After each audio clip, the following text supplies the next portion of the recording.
सभी भाई बहन लोगों को प्यारे प्रभु यीशु मसीह के नाम से एक बार फिर जय मसीह। और इसी समय एक बार फिर आप लोगों के बीच में परमेश्वर के जीवित वचन को लेकर के आया हूँ। आइए हम लोग परमेश्वर का जीवित वचन को मनन करेंगे और अपने जीवन को एक बार फिर हम लोग जांचेंगे कि परमेश्वर की दृष्टि में आज हम लोग कहाँ पर खड़े हैं, किस परिस्थिति में है। आइए हम लोग परमेश्वर का वचन पढ़ेंगे।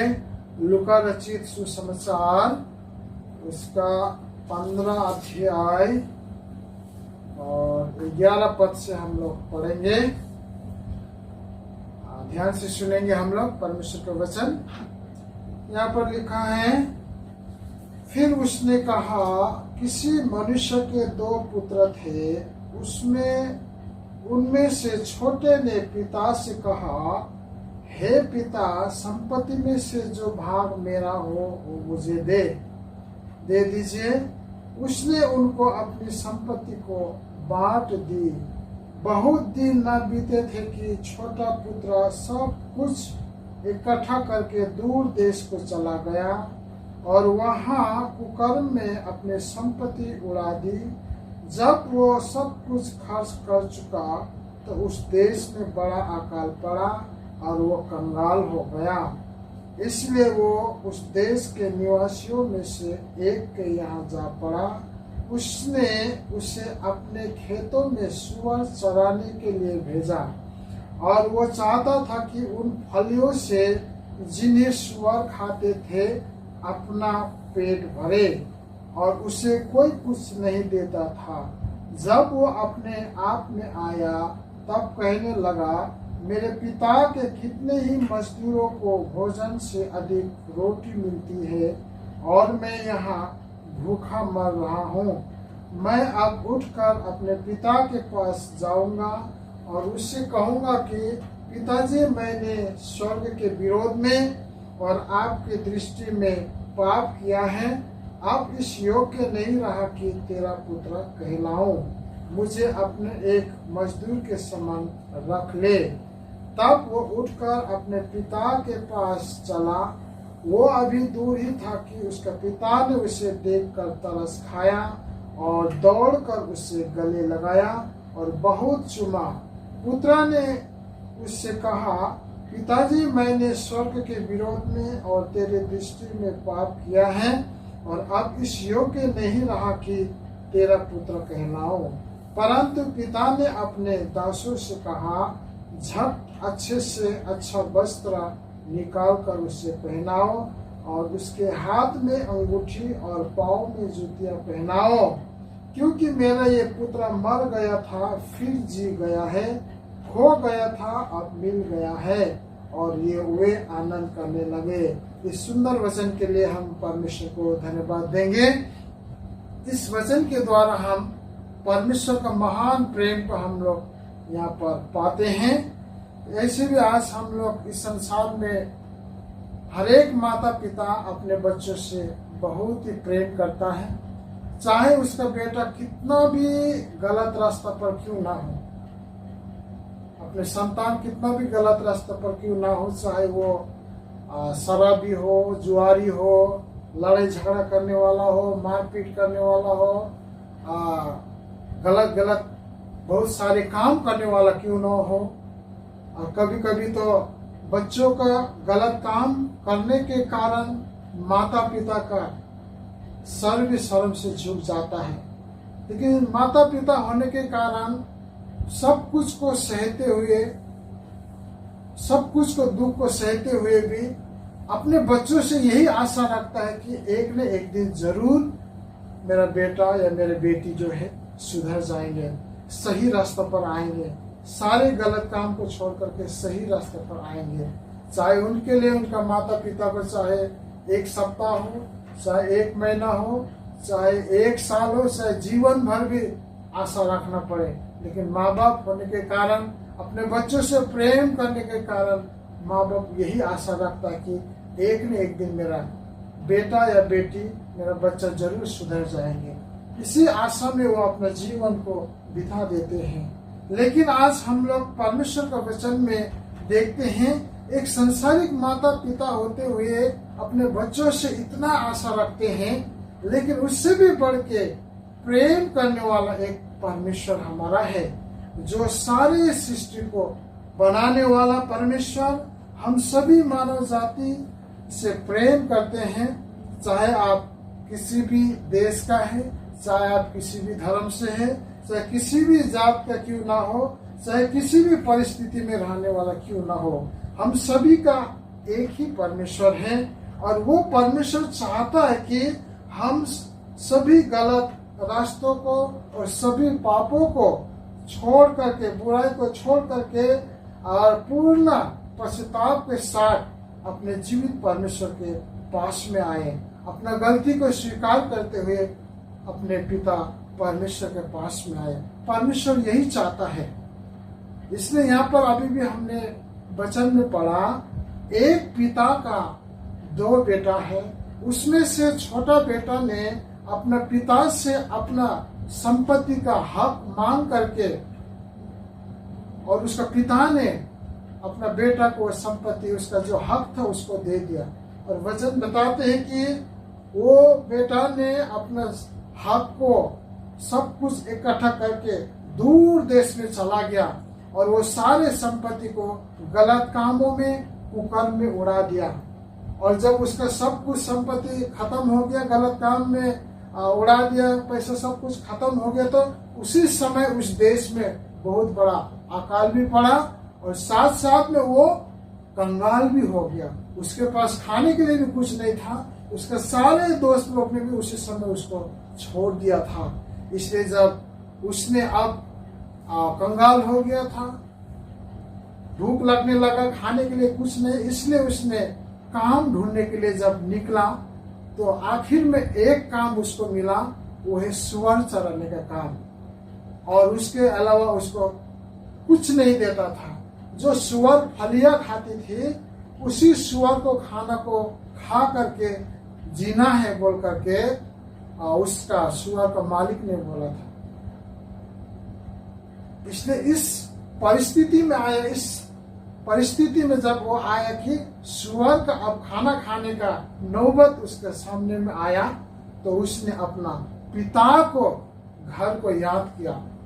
अपने पिता के घर में नौकर चाकर पेट भर के खाना मिलता है, अच्छा अच्छा, लेकिन उस पिता का बेटा होते हुए यहाँ पर वो सुअर का खाना खाने का नौबत आ गया। इसलिए उसने ये सोचा, अब मैं जा करके अपने पिताजी से माफी मांग लूंगा।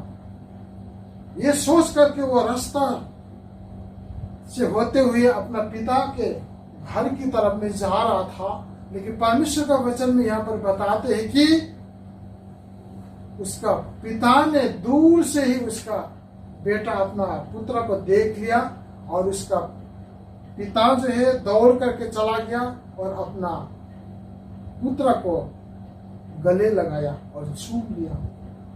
इसका मतलब यह हुआ कि उसका पिताजी बहुत दिनों से राह देख रहा था। जिस समय उसका बेटा अपना घर से निकाल करके गया, उसका पिताजी को पूरा विश्वास था कि जिस रास्ता से मेरा बेटा गया है, उसी रास्ते से फिर पश्चाताप के साथ दोबारा आएंगे। इसलिए उसका पिताजी शायद रास्ते में बैठा हुआ हमेशा अपना बेटा का इंतजार करते थे होंगे कि कब आएंगे, इसी रास्ते से आएंगे। इसलिए जैसे उसका बेटा आ रहा था तो उसका पिता ने दूर से ही उसको देख लिया और जा करके गले लगा लिया। और अपना बेटा ने अपने पिता से कहा, स्वर्ग के विरोध में और आपका दृष्टि में मैंने पाप किया है, इसलिए अब मैं आपका पुत्र कहने का योग्य नहीं रहा। अब मुझे एक नौकर के समान रख लो। इस प्रकार से जब बेटा ने अपना पिता से कहा, तो अपना पिता ने वचन में बताते हैं, अच्छे अच्छे कपड़ा पहनाओ, अच्छे अच्छे अंगूठी पहनाओ, जूती पहनाओ, क्योंकि ये मेरा बेटा मर गया था, जिंदा हो गया, खो गया था, अब मिल गया है, इसलिए आनंद मनाएंगे बोल करके वचन बताते हैं। इसलिए हम किसी भी परिस्थिति में क्यों ना हो, हम कितना भी बुरा क्यों ना हो, हम मनुष्य हैं, कमजोर हैं, कभी भी हम लोग गलत रास्ते में जा सकता है, लेकिन परमेश्वर हमेशा आशा रखता है कि एक न एक दिन जरूर वापस आएगा।